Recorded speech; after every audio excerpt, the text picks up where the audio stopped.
പോയി അബോധയുടെ career talks ഒക്കെ കണ്ടു. അങ്ങനെ കൂടുതൽ അബോധയുമായിട്ട് എന്താ പറയുക കുറേ അന്വേഷിച്ചു. 1.2 ലാക്കാണ് ആനുവൽ ഇൻകം വരുന്നത്. അതിന് വേണ്ടി മാത്രം മാറ്റി വെച്ചുകൊണ്ട് എനിക്ക് ജോലി കിട്ടിയപ്പോൾ ഒരു നല്ലൊരു ഡ്രീം ഉണ്ടെങ്കിൽ എന്തായാലും നിങ്ങൾക്ക് അബോധയിൽ നിന്ന് ജോലി കിട്ടും.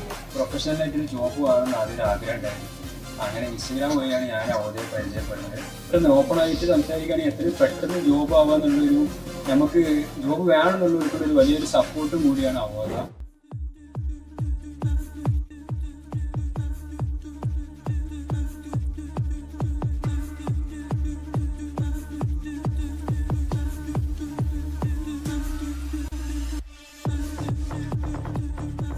Okay, now it's time to present for graduation ceremony. ഇതിനെക്കുറിച്ച് നമ്മുടെ പ്ലേസ്മെന്റ് കിട്ടിയ സ്റ്റുഡൻസിന് കുറച്ച് ഫീഡ്ബാക്ക് ആയാലോ?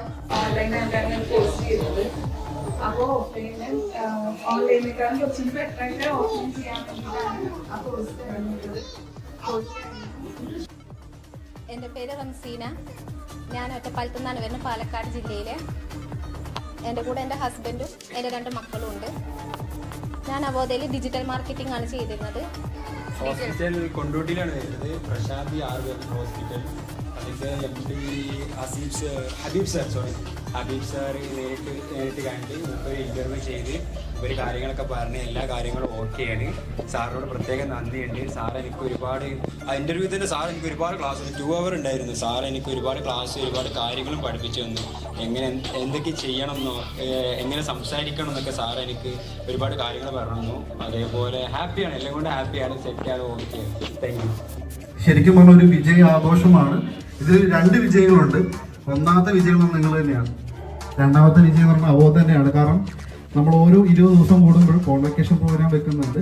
100-ലധികം കുട്ടികളാണ് അവിടെ നിന്ന് പാസ്സായി പോകുന്നത്. ഇവിടം വരെ നിങ്ങൾക്ക് എത്താൻ പറ്റുന്നുണ്ടെങ്കിലും ഈ ഒരു 3 മാസത്തെ കോഴ്സ് പഠിച്ചുകൊണ്ട് മാത്രം നിങ്ങൾ എല്ലാമായി എന്ന് ഞാൻ പറയുന്നില്ല. ഇനിയും നിങ്ങൾക്ക് പഠിക്കാൻ അവസരമുണ്ട്, ഇനിയും നിങ്ങൾക്ക് ജോലികളിൽ എക്സ്പ്ലോർ ചെയ്യാൻ അവസരമുണ്ട്. അതിൽ നിന്ന് കൂടുതൽ ഇന്നോവേറ്റീവായ കാര്യങ്ങൾക്ക് നിങ്ങൾക്ക് ചെയ്യാനുള്ള അവസരങ്ങളുണ്ട്. അപ്പം ഇത് മാക്സിമം യൂട്ടിലൈസ് ചെയ്യുക. ചാൻസസിൽ റിസ്ക് എടുത്തവർ മാത്രമേ ഫ്രണ്ടിലോട്ട് എപ്പോഴും എത്തിയിട്ടുള്ളൂ. സോ നിങ്ങൾ ചാൻസസ് എടുക്കുക, കിട്ടുന്ന ചാൻസസ് യൂട്ടിലൈസ് ചെയ്യുക, റിസ്കുകൾ എടുക്കാൻ തീരുമാനിക്കുക. ആ റിസ്കുകൾ എടുത്താൽ മാത്രമേ നിങ്ങൾക്ക് ഫ്യൂച്ചറിലോട്ട് എത്തിപ്പെടാൻ പറ്റൂ. படிச்சுட்டே இருக்கணும் அப்படின்னு சொன்னால் எனக்கு ஜாபுக்கு மணி நெக்ஸ்ட்டு தான், நல்லா படிக்கணும், நல்லா கற்றுக்கணும் அப்படின்னு சொல்லிட்டு இருந்தாங்க. சரி, அவரும் படித்தாங்க, அக்கும் கொஞ்சம் படித்தாங்க.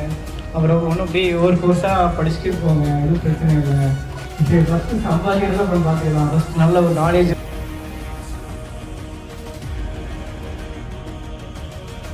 നമ്മൾ എത്രത്തോളം താല്പര്യം കാണിക്കുമോ അത്രത്തോളം റിസൾട്ട് നമുക്ക് ആ കോഴ്സ് നമുക്ക് തിരിച്ചു തരും.